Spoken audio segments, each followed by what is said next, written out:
Bonjour à tous, donc bienvenue dans ma 30e vidéo et aujourd'hui la présentation d'un graphophone AT de 1898.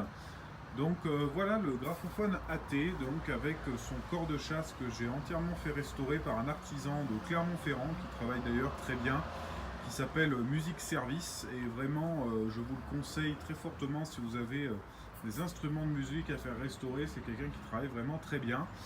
Donc voilà, donc le corps de chasse qui est monté sur ce graphophone AT de 1898, donc avec son reproducteur original comme vous pouvez le voir, donc qui fait un son très médiocre malheureusement.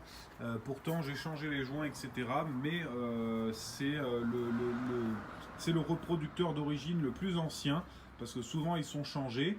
Et il faut savoir aussi que le corps de chasse en fait enlève de la pression sur la tête en comparaison de certains pavillons plus simples qu'on pouvait trouver dessus. Et donc la tête appuie moins sur le cylindre, ce qui amplifie moins le son et donc qui rend le reproducteur encore moins performant.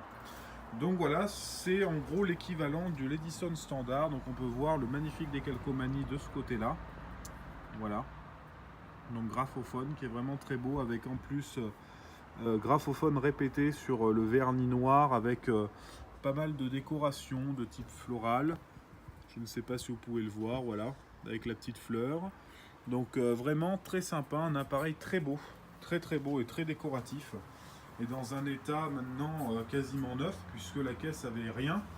Et le reproducteur est bon, le saphir est bon, il est présent, et le corps de chasse a été entièrement restauré, donc voilà, il n'y a pas grand chose à faire dessus, il n'y a même rien du tout à faire dessus. La pignonnerie est très belle, une pignonnerie apparente comme ça, donc on peut voir le saphir du reproducteur qui est présent et la boule est encore présente au bout. Les joints ont été changés, même si ça n'a pas été de masse à faire.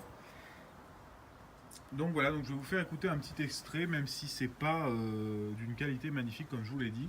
Donc pour démarrer la machine, c'est ici c'est le réglage de la vitesse. Et pour abaisser la tête, il suffit de monter cette petite languette. Donc c'est parti. Et voilà.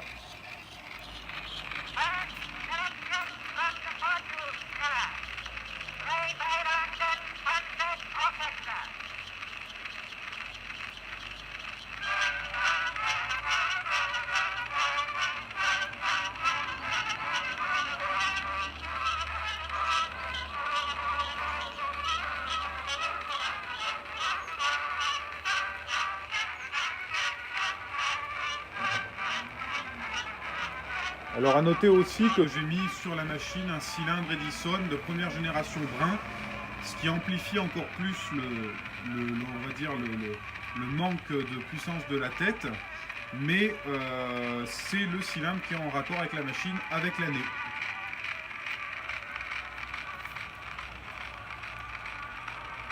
Sans compter que le cylindre est un peu fatigué.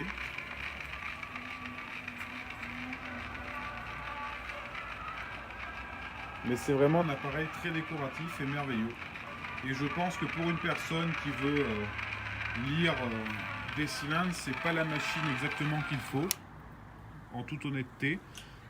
C'est une machine très décorative qui est dans son jus et dans sa configuration pour moi la plus belle, surtout dans cet état-là.